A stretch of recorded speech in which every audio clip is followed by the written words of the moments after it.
Hey everybody, this is Rydo and we're back with another streaming recording of Hearthstone. Today is Wednesday, July 11th. It is 6:12 Central Time and I am just starting to stream.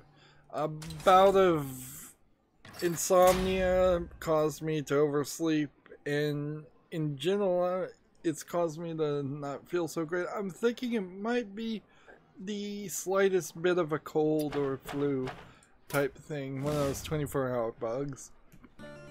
Let's trade out this. So I'm starting late, and because of that I'm not really gonna commit to doing all the news or anything like that. The minimal I need to do is play 30 warrior class cards, I guess, and maybe try to avoid doing this. But if I do it, fine. And I need to do the Tavern Brawl. They've also announced a new expansion. It's out in about a month, so we will be in good position. I'm not sure we will be as far as we could be. And they've got this the new expansion is the Boomsday project. It has some interesting things that we'll talk about. Probably the best time to talk about it will be when we can see all the cards. There's this pre-order where you can pre-order 80 packs and more for $80, or pre-order 50 packs for $50. So you get a hero replacement for the $80. That's really expensive. Like, as soon as Ben Bro leaves, the price and the number of pre-order bundles seem to have doubled. That's really expensive. They're trying to milk you a lot. I won't be doing any of that. I'm still free to play as much as I can be on Hearthstone. Eventually, we'll be able to go into this mode, and then we will be able to see Boomsday as a expansion set in crafting mode. And when that update happens, that's when we'll start looking at cards. And I have tons of dust, and so an HS replay deck builds makes sense too. Yeah. I can already feel I'm struggling. Like, this may just be because I basically just woke up. Let's see. Swap stories with fellow shifters at Tavern Shifter Convention. Choose a class we'll fill it with shifters and spells. Okay, well I need to play warrior cards, so play warrior cards and do that. So let's start going through the news as much as possible. This is a troll game, as best as I remember. Yep. This is a sequel to a troll game, which frankly I thought this guy was kicked off of Steam, but maybe not. Let's see. Maybe not. Somehow his previous troll game is positively reviewed, but like, at this point I am not willing to support games that I think are troll games, even if other trolls find it particularly funny.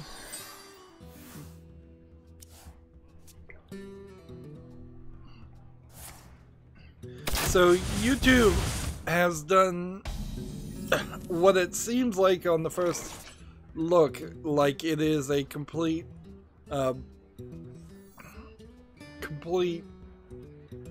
bribe.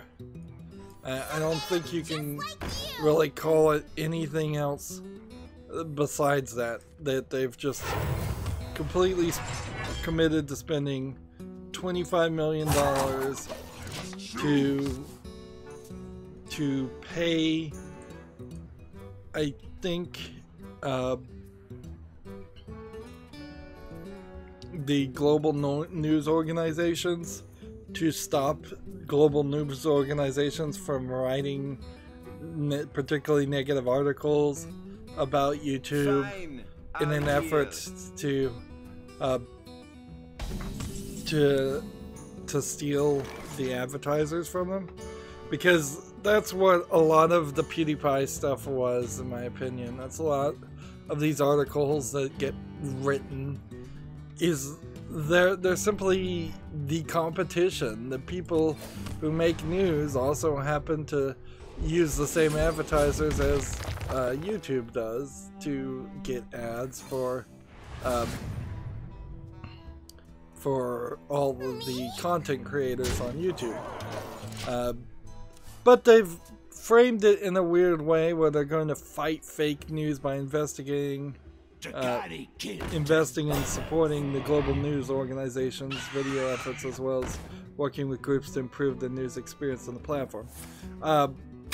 It's a simple solution though for YouTube, and it's probably not the wrong one, just to throw money at the problem of news, because at the moment you probably can't win. Like, I would guess you can't just convince old people who don't use YouTube that YouTube isn't this Elsa Gate flooded, hate speech flooded service that the local news is, the Fox News is, the CNNs can propagate that idea. They'll also be adding breaking news, store news, and third-party sources on topics where a lot of misinformation has been reported, such as moon landing or the Oklahoma City bombing. This is a really short CNBC article explaining it. I think there's more to that. We'll talk about that later. But I don't think it's a complete mischaracterization to say that they're effectively paying the competition to stop saying slanderous things about them. Given Sutra has an article, Warner Brother requires the mobile platform Plex Chat to improve social features in its games. That's, I suppose, interesting and good for Warner Brothers. Like, if they actually want to improve their games, that they should have been doing that for a long time ago, considering some of the awful games they have made in the past. There's a blog on Gamasutra called How My Lovely Daughter Saved Our Studio. My Lovely Daughter is the slightly Full Metal Alchemist inspired game where you're making homunculus to make a perfect homunculus to put your dead/dying daughter's soul in. Get back, you scared Today, dogs. I don't have to be a princess. So it was kind of a pretty popular game amongst the streamers, or heard a little bit of chat on it, and it must have been successful enough. It's certainly a game I wanted to play eventually. I want to play eventually, but it always seemed like it was a little too expensive to get into it. I think in general the lady who was fired, Jessica Price from ArenaNet, story, like, this is just gonna keep on going and keep on going because Jessica Price herself is gonna keep on pushing it and keep on pushing it. Like, none of the mainstream game media is reporting on the story accurately or fairly, or at the very least they're not reporting it in an unbiased way. And Giant Bomb went on this hugely long, pathetic defense of her, saying she shouldn't have been fired, which, like, it's ridiculous. That then they said, well, companies should have your back, and I'm like, have you ever worked at a company, really? Anybody at Giant Bomb? Like, you work for CBS. CBS isn't gonna have your back if you cause a controversy. Don't think for a second. Not if you did what Jessica Price did. The Randy Pitchford CEO jumped in it, and when he said he would have supported Jessica Price and the other guy is is doing the right thing and staying quiet, it seems. I also have heard the argument made, and it's very difficult in my mind to make sure that there isn't actually a gender bias in this defense.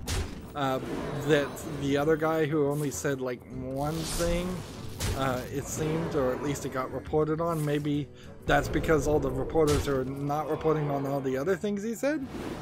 Maybe the CEO of ArenaNet looked at both of their Twitter feeds and what they had posted and actually saw that there was an equivalent amount of unprofessional behavior there. The other guy had also been there 13 years, where Jessica Price had only been there like 1 year. Who's a good boy? So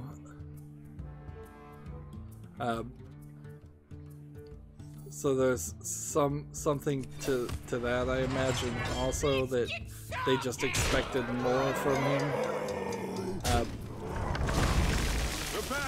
And I could also certainly see that this is just a case of the CEO not wanting to have to deal with a explosive situation that came up on July 4th on his day off. You may have just, in general, not because you're female, just because you irritated the boss and caused him trouble on his probably few days off.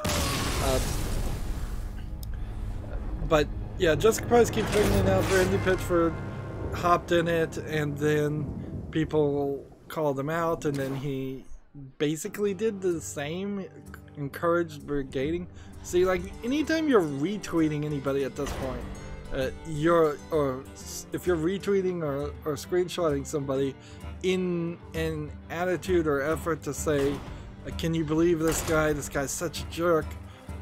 Particularly if you have any following. I mean, any following at all. If I retweet somebody and say it's such a jerk, that's encouraging brigading against him. That's encouraging harassment against people who disagree with you. I think, as I continue to think about how I would write a policy, I would say you can mute this guy, and then you won't see it. You can block this guy. You can report this guy for harassment, but you can't respond, you can't screenshot, and you can't talk about him at all. Like, I think that's the right response for everybody who isn't in PR or advertising in any job. And in general, I would say that you shouldn't be on Twitter at all, because Twitter is this open, by default, public forum that requires real names, I believe. So you can't go under an alias, you can't lock down your things. You can be on a lockdown Facebook service or something like that where it's all private. I also think that you can certainly offer yourself the only support that a company could really give you, which is to say, have a company say, come to us if somebody's harassing us, so we know. We can put them on a list, we can make documentation, and we can say, this guy's been harassing her from this point. She's never responded or talked about it publicly. We knew about it. Anything this guy says, we don't care. But that's about the only support you can do, is to say, we'll make a list of known harassers. We'll put this guy on a list. And companies have probably been doing that forever, I would assume, because there's so many like bad boyfriends and bad girlfriends that would show up at people's work. I imagine that many jobs have said, oh, we know who this person is. They've been harassing our employee this whole for a long time. But it's certainly the response and the continued response of just being hostile, being up your own butt is the only phrase I can even use. I heard a feminist talk about it, and she goes, she made an interesting argument that, like, even if ArenaNet was a hugely misogynist, sexist place. You don't ever play the women card at work because if it is sexist, they're gonna deny it anyways and still fire you and just get mad at you more. And if it isn't sexist, if you turn out to be wrong, well, you've just made an awful accusation and made yourself worse. So there's literally no good system whatsoever to play the woman card at work. It never is going to improve your situation.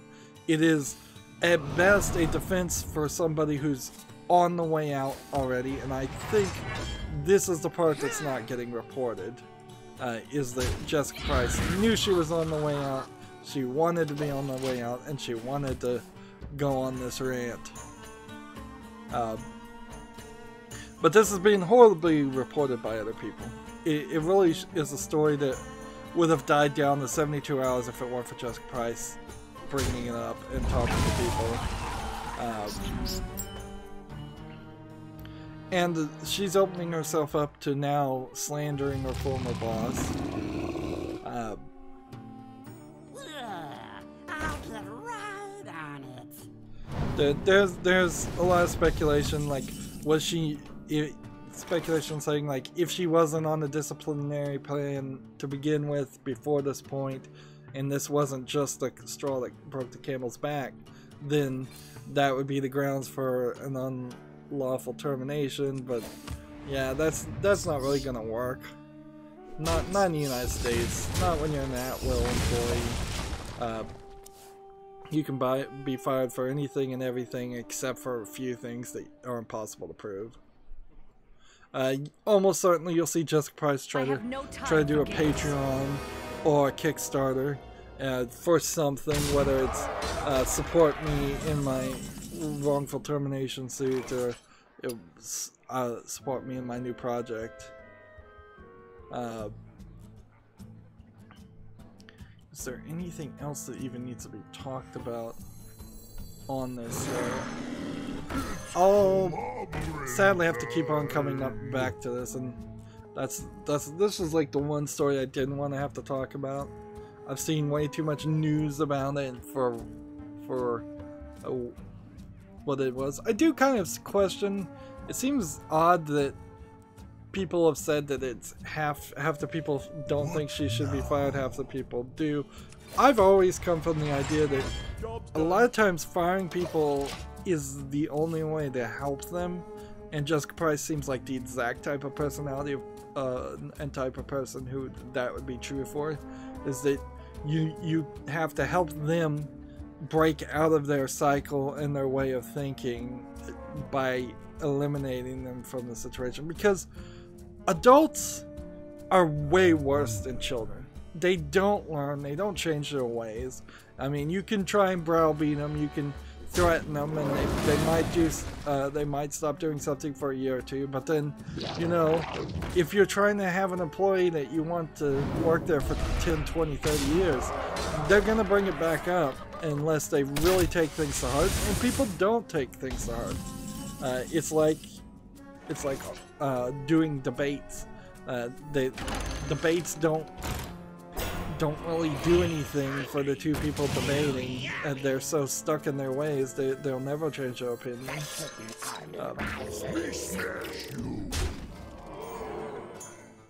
So yeah, I'm a big proponent of fire early and fire often. If I was a manager, I would probably fire a lot of people pretty quickly. There is certainly a level of laziness amongst other managers and effort to, in the amount of effort it takes to find replacements, that prevents people from doing that. However,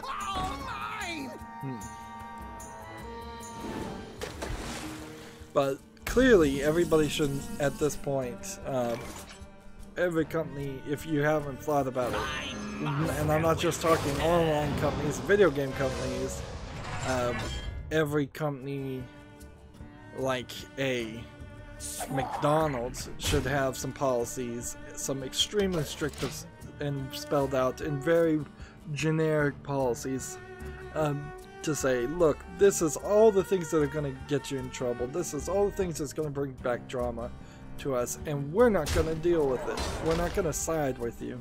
You're not worth that much to us. And really, you should just say it straight. Companies are never going to have your back. Like, HR is not there to protect you. Like, there's very rare situations in which HR is going to be helpful at all to you. They're there to protect the company, and they will cover up things, and they, depending on the company, they will lie. They will fire you for bringing a problem to them. And I wouldn't be super surprised that I really don't have time to rant here. If Jessica Price had not responded at all, and then she brought the person who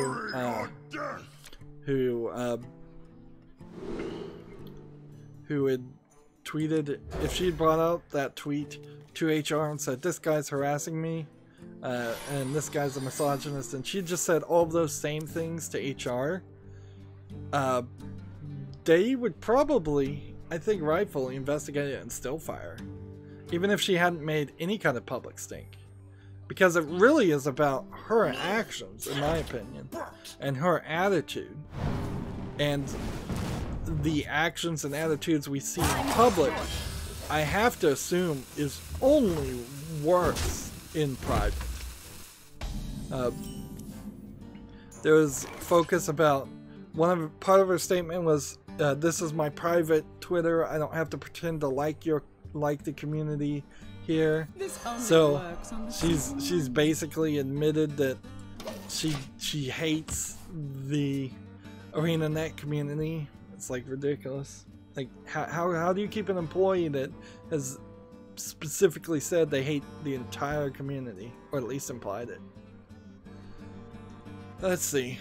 Moving on though, we've got an early access game called Gallows on Steam. It looks like it's Dark Screenshot Syndrome at the very least, but probably an asset flip horror game. 15% off for $6.79. I was wondering about, should I just skip covering games today completely? But games are the main thing. If I was gonna skip covering anything, I'd skip covering news. Game of Sutra has an opinion piece breaking down the success of The Witcher 3's open world. I think, actually, particularly when you get to I believe they're the Skellig Isles, the middle section of the game where you're swimming around islands, the open world is actually pretty bad in Witcher 3. The rest of the game certainly makes up for it, but there was definitely points where I was not having fun swimming around getting collectibles, and the other open worlds also had a lot of points that were just kind of slightly too big, empty areas. I think they had a nice layout of where things were in general, but had they just slightly reduced the amount of space in between an important point and another important point, that might have worked better. When you think about like Nier Automata in comparison to The Witcher 3, I'd say that the two open world elements are probably the exact difference, and something in between the two would be a little bit nicer. There was also a big city in Witcher 3 that was kind of hard to get around,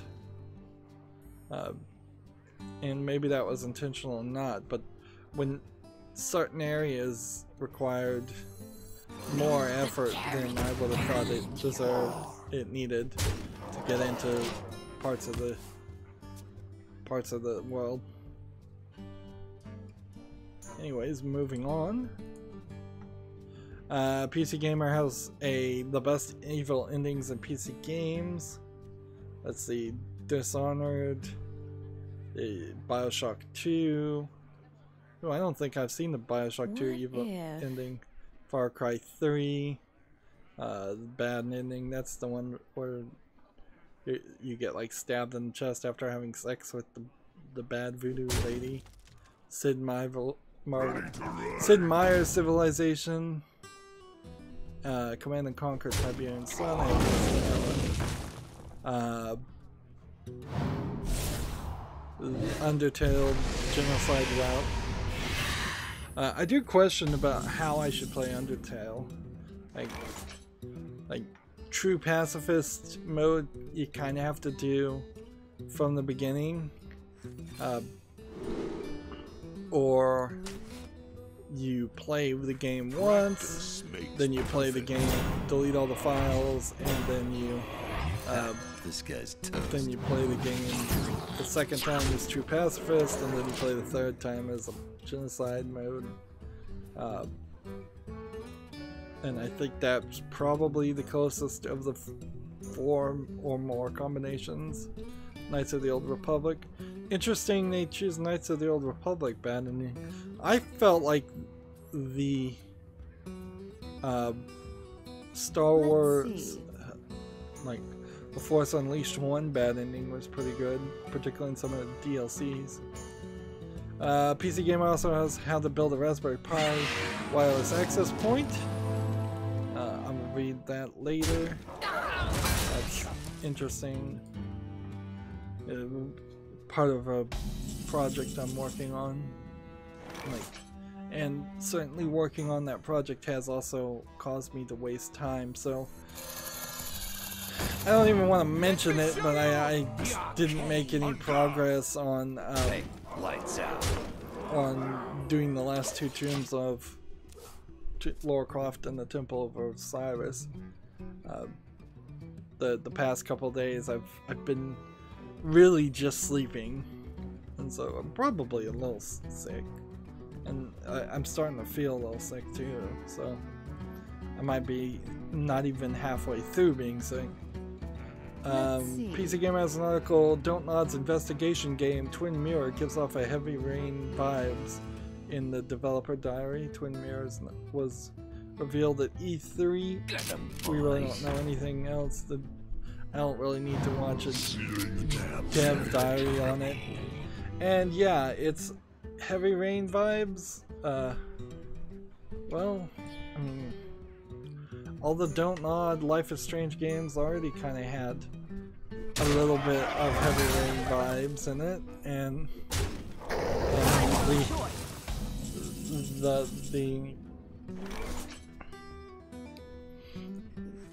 they have Twin Peaks vibes, I would argue, more than anything.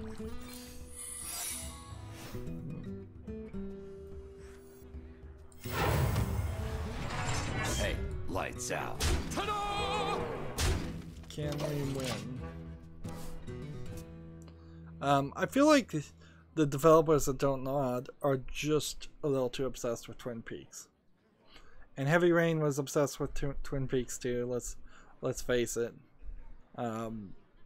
Although I do want to just reiterate, I think Don't Nod doing Twin Mirror instead of doing Life is Strange, which is like 2 old Canadian men writing a story about a American teenage girl, Twin Mirror at least makes a little bit more sense. Although so much of this scene that I'm looking through in this dev diary, since I'm looking at it anyways, looks like exactly what I saw when Ethan Carter, when Alan Wake did it, which I assume Alan Wake was also pretty much just doing a shot-for-shot remake of Feed the fish, landlubber. of Twin Peaks 2. And so how many video games can I play that are, for the most part, copying Twin Peaks to the letter? I'm not sure I really have confidence in Don't Nod either. Big Fish Games has a new hidden object game called Maestro Music from the Void Collector's Edition. Standard hidden object game for $12.99. They release 1 or 2 a week. I would be very happy to see Steam say, look, you only get 1 a month on them.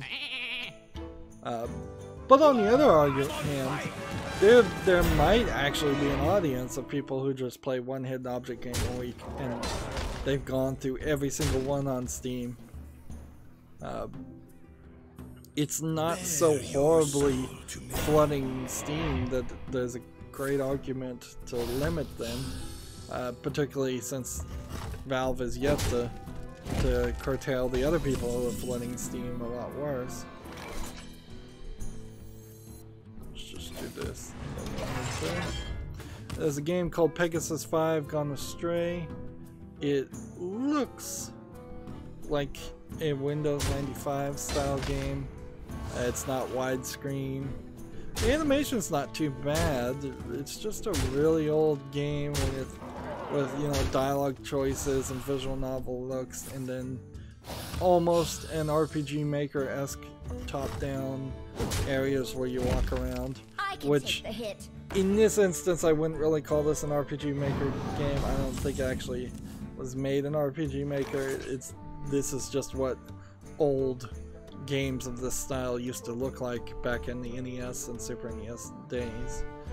Pegasus 5 Gone Astray is 20% off for $5.59, and I don't think that's worth it. So close that.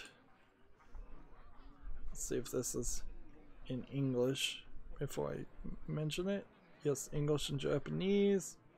We have Toho Scarlet Curiosity out. It's a RPG action female protagonist bullet hell game.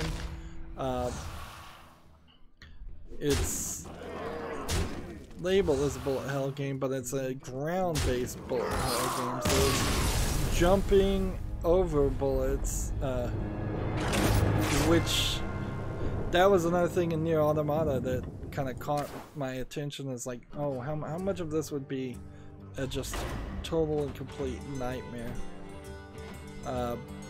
to play just as you're trying to balance things. There's another game out there that's a pattern bullet hell boss fighter game. This one doesn't look too bad, like, so maybe I could do it, maybe not. I don't think I can immediately eliminate it because this is rated 100% positive with 17 users, which is not quite enough to make a decision off of that. It's 10% off for $13.49, and it's like an anime witch girl, anime demon jumping around. It's probably a dungeon crawler in a lot of ways. Let's just, no, we can trade that one. Don't change anything with it. But it's a hack and slash, fast-paced RPG element, and half of like the Final Fantasy games if they had a faster-paced type of gameplay instead of the turn-based, let's load into a battle screen element that you see in a lot of JRPGs. If that wasn't there, the games would move a lot faster and a lot better. Let's see. In the turn. So I'm gonna wishlist this one and just keep an eye on it. It would be a hard decision to say Toho Scarlet Curiosity is the one Japanese RPG I should play, but it's also not so awful that I think I should ignore it immediately. And that's weird that that's where we've gotten to at this point. We have Angelica on the chat saying hello. Hello, Angelica. Next game we have on Steam is called Are You Alone? This is one of those games where there's been too many of these now, and this is probably a cheap ripoff of the good one, which I think was called not Lisa but Emily. Every screenshot you're looking at a very old computer monitor, and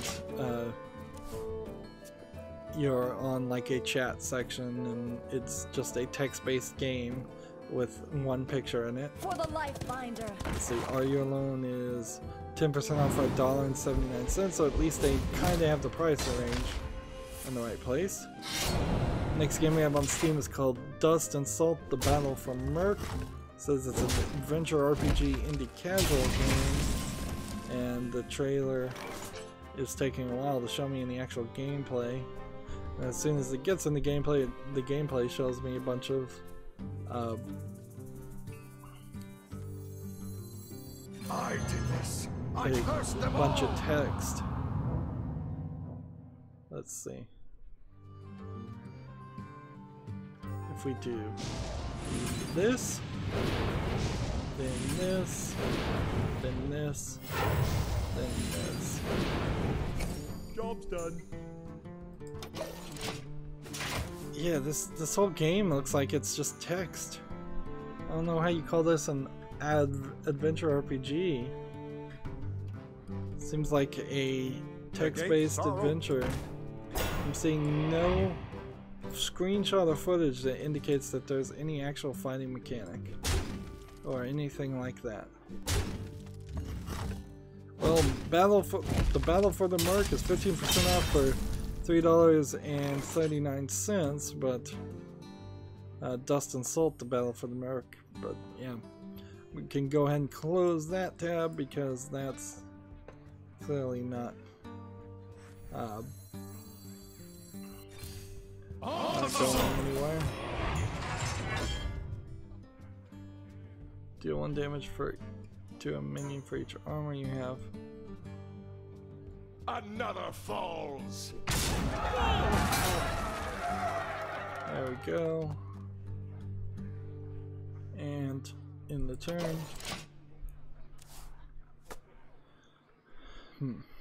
I'll read that article later. The recast engine that runs, I believe, PS1 and Dreamcast games. Maybe it's just Dreamcast games. Yeah, it's just Dreamcast games as far as I can tell. They've updated a lot recently. I've seen a lot of updates getting mentioned. Seems like Shadow Man now also runs on Recast. I wouldn't have even thought Shadow Man was on the Dreamcast, but apparently it was.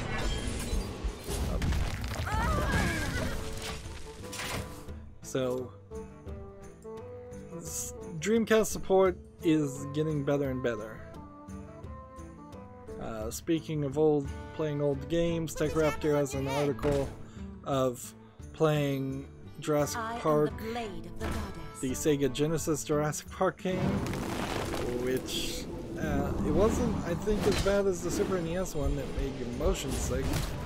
It made me motion sick horribly looking at that. PC Gamer has an article from 9 hours ago, Borderlands 3 Everything We Know, which is basically nothing. So you can take this as two things, that either there's talk behind the scenes about Borderlands 3 getting announced and coming out, which I don't believe is the case, because they wouldn't be right now pushing like Subnautica and We Happy Few and some of the other games that Gearbox is publishing if they were going to also release Borderlands 3 within the holiday window. And see, an article like this has to quote the CEO of Gearbox, Randy Pitchford, who's known for kind of just saying whatever he wants on whenever, which inherently means that there's a decent chance what he said is not going to be accurate or consistent. So yeah, this whole article has nothing to say. Perhaps this is in an effort, the PC Gamer being very pro game industry and definitely wanting to work with the industry to push a narrative. Perhaps this is in an effort to get Randy Pitchford out of any trouble that he may have gotten himself into. There hasn't been a huge outcry yet, because I think for the most part people who know Randy Pitchford either love him or hate him, and I think most people hate him once you get to know him. But that's just my opinion. So if he does something controversial or inappropriate, you're like, yeah, we know he's been doing that for years. So he's being held to a pretty low standard. I'm tired of doing this. I'm gonna go ahead and try just the Hunter and try to win instead of playing the Warlock cards. But yeah, talking about Borderlands 3 gets any trouble that Randy Pitchford stepped into out. Next, we have a game on Steam called Mindball Play. Let's see. It says it's an adventure, casual, racing indie simulation. It seems like it's a racing game where instead of cars, you've got different balls that you can skin, like giant bouncy. One would assume that they are probably the equivalent of the size of a car. This arguably could be an asset flip, where somebody has combined pre-rendered assets for what would have been pool cue skins or something like that, giving them the geometry closer to a soccer ball, and then put them in levels that are pre-built for cars usually. Let's see. Mindball Play is $14.99. It doesn't look horrible. It's not a Steam achievement game. I think, though, the deal is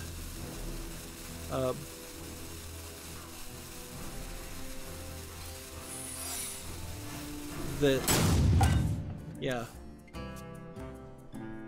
you can, this game works with a brain scanning headband that is like a,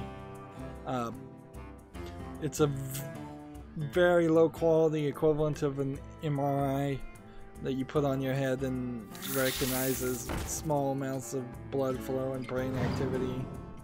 So it's one of these, if you can increase your mindfulness, the ball will go in the right direction, or you can just play with regular controls, and I imagine, so then you're at a point where you're buying a gimmick, a game to sell a gimmick product, and it's the only game from this developer. So it does have online multiplayer, so that's at least one thing for a racing game you probably want.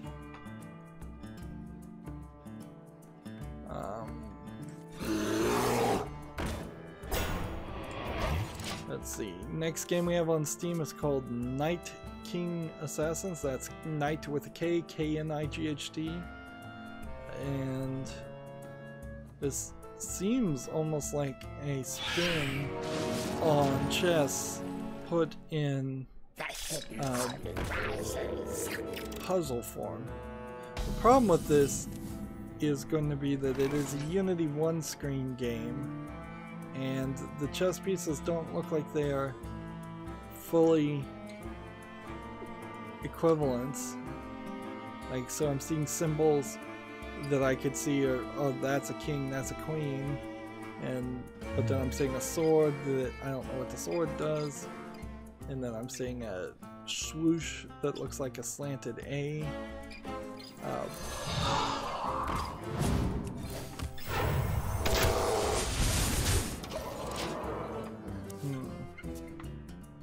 Well, this game is 10% off for 89 cents.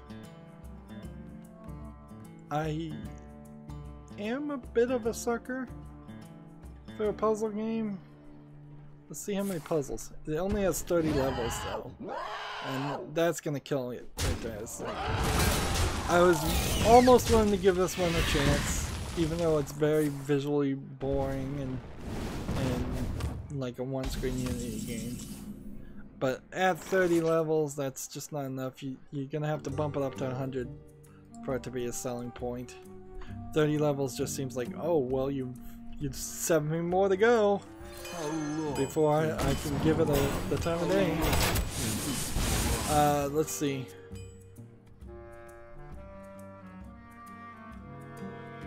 Your Gamer has an article, PlayStation 4 is doing so well, we don't forget why we are here now. Shu Yoshida reflects on 25 years at PlayStation and the difficulty of hardware transitions. So it's an interview with Shu Yoshida. This is probably a little too insider for me though. There probably, if there was more time, is a good story to tell about how the PlayStation 1 became the replacement for the Dreamcast because the Dreamcast failed, and Close the gates! and how the PlayStation 2 became very popular because it was also a CD player, and then it was around for so long that well, PlayStation 1 was probably a CD player too, and so at the time getting a CD player while also getting a game console was a very ideal idea. Now that seems just completely ridiculous that anybody would even care to want a CD player. But at the time, and it was really the PS2 that went for a very long time, had a lot of software, a lot of support. It was doing games that Nintendo wouldn't touch, so it was for an older, maturing audience. A lot of the people who grew up playing the Sega Genesis or the Nintendo or transitioned over to PS2.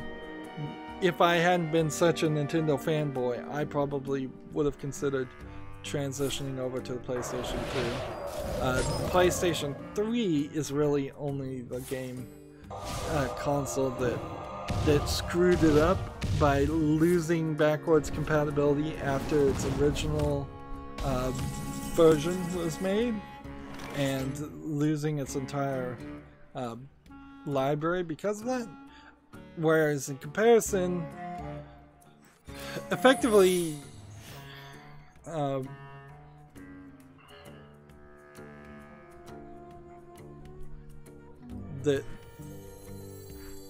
there is an issue with the fact that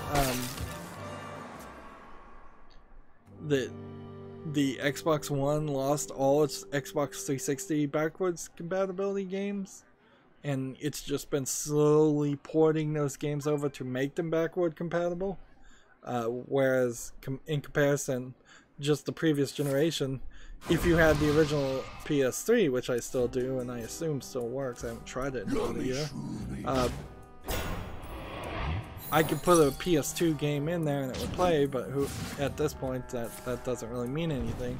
But I could have done that from day one, where Xbox One's release, deal damage equal to the number of other cards you've played this turn. Okay.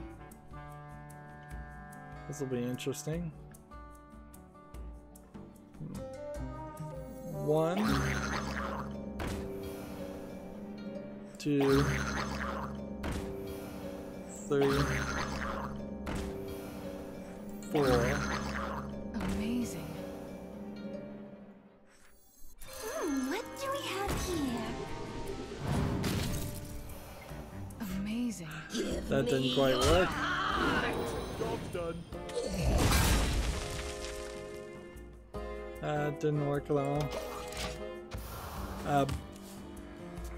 But because of the way the PS3 was, there's now no backward compatibility with PS3 games to the PS4, so the PS3 was really a big speed bump. Arguably, if the PS4 and the Xbox One were the first consoles ever made by Microsoft and Sony, I could see a lot of argument that the PlayStation 4 was a better console from launch and a better system to go to. However, they failed to really support it, and they've failed to do crossplay, and that crossplay is certainly irritating a lot of people right now. Let's see. If I do this, that doesn't do anything.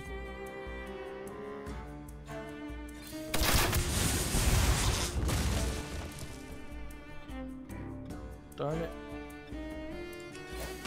I did not realize. Finders keepers.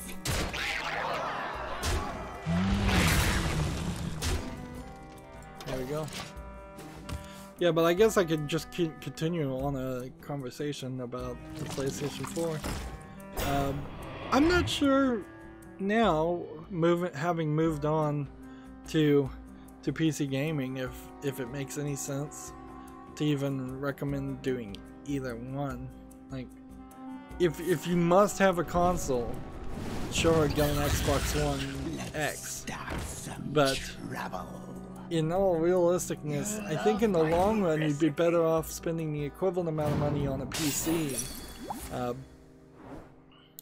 than getting an Xbox One X, because that Steam sales, that's just something that was never even a thing on the Xbox 360, and it's not a thing now. Like, you don't get these giantly big sales. There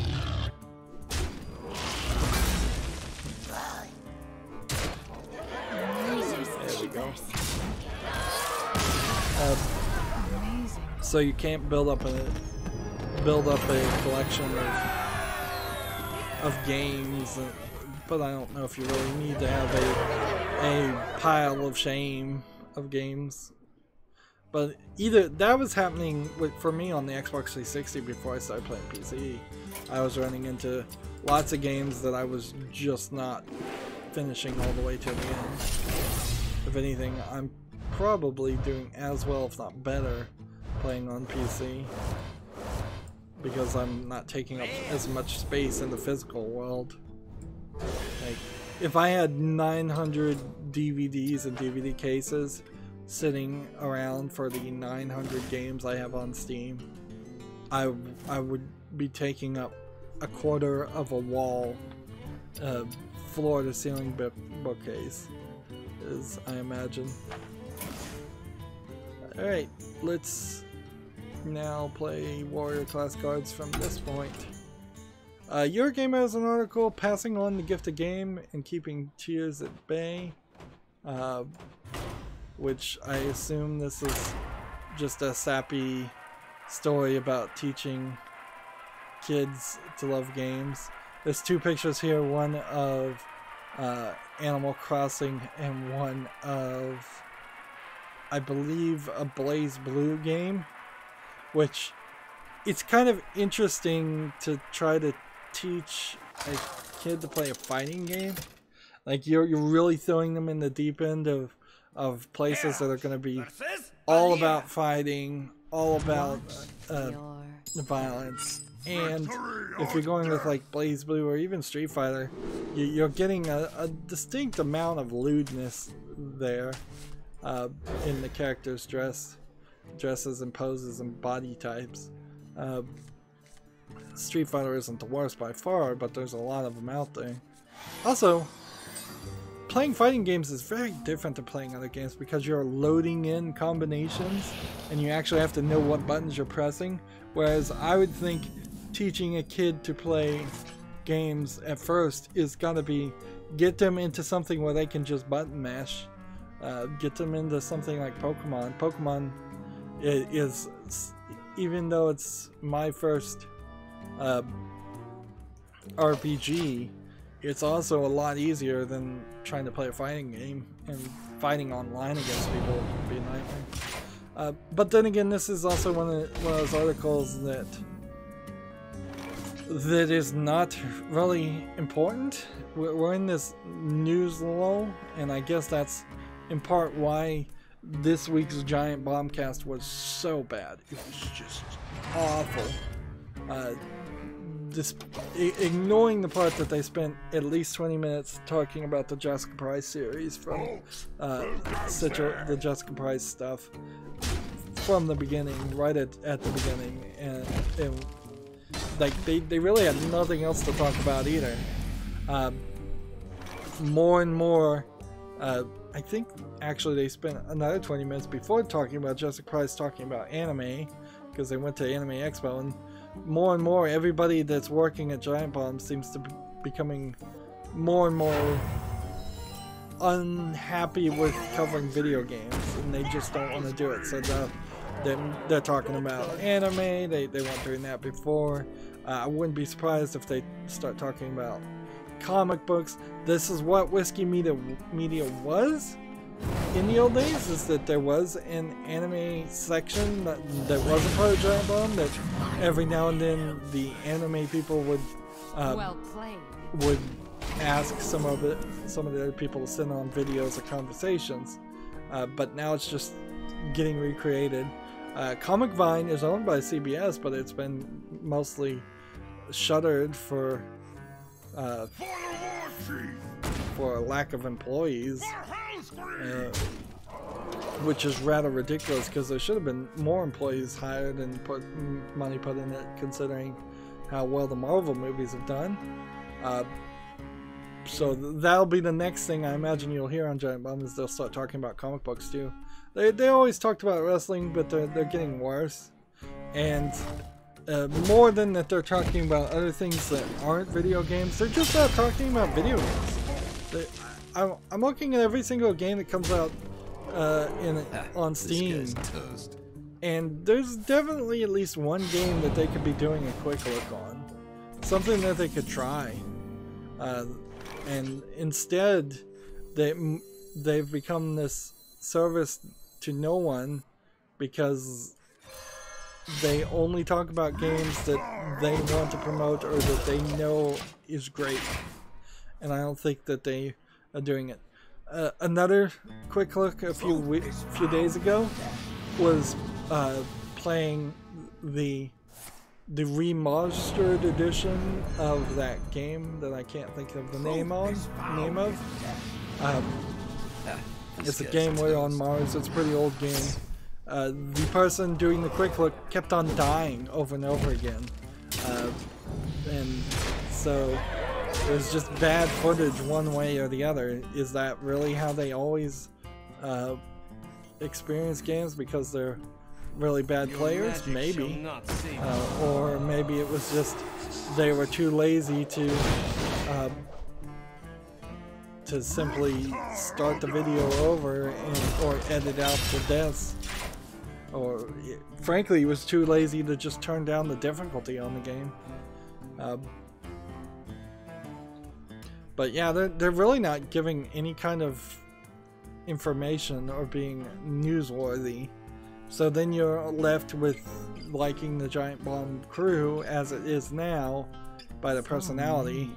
And since more and more I disagree with them on topics over and over again, I don't particularly like their personalities. Not that anybody else has been doing great. The Jimquisition, which I still listen to for some stupid reason, is awful too. PC Gamer podcast is often dull and dry, but maybe a little bit informative. There's several other podcasts I'm listening to. The Co-optional podcast is promising to be less informative also. So I need to find like 4 or 5 new podcasts just to replace all the other ones who all have decided to stop being newsworthy or having anything to say. Or frankly, I've just lost any respect for any of their opinions. So maybe I just stop listening to video game podcasts and I start listening to other things. Gematsu has an article, The Gardens Between is coming to Switch. It's due out simultaneously for the PC PS4 and Mac versions.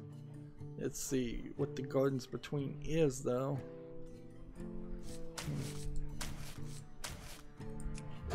Let's see.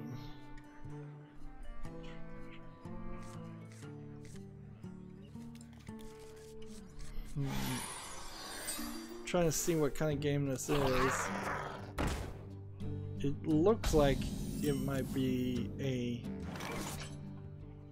platformer, but I'm not sure. It could just be a 3D walking game. Yeah, I think this is actually, for the most part, you just walk straight, and every now and then you'll run into something that you have to manipulate so that the person following you can make it through. Yeah.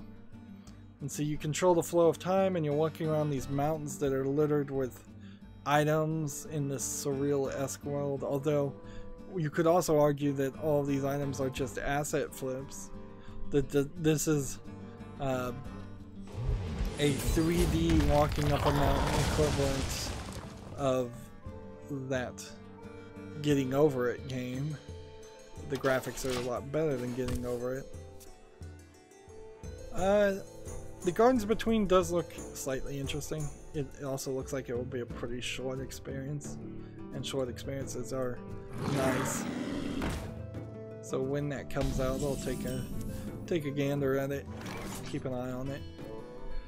Most games, I've come to the point where I've said, you know what, I'm not willing to risk buying this game sight unseen. But if I trust about 1,000 people on Steam, I probably trust closer to 250 people on Steam. So if there are 250 people on Steam that review the game and it's positive, like it doesn't even have to be mostly positive, just positive, of those 250, then I'm willing to give a game a try. Let's see here. Remember, we're just trying to play warrior cards. We'll offer you aid.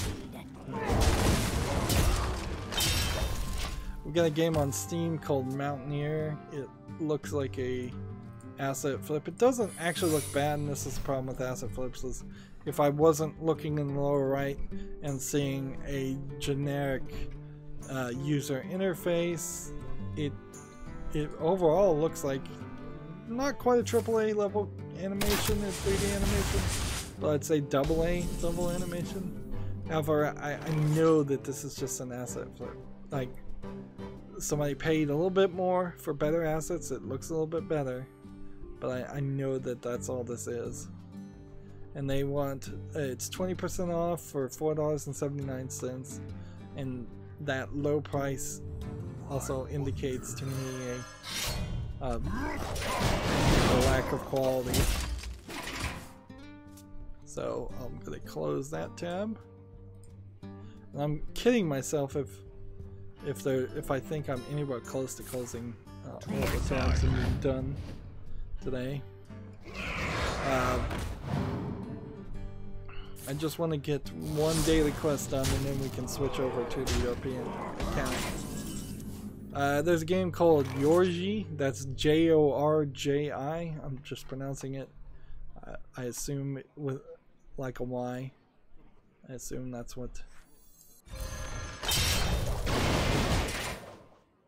they were planning. Oops. I don't know why I did that.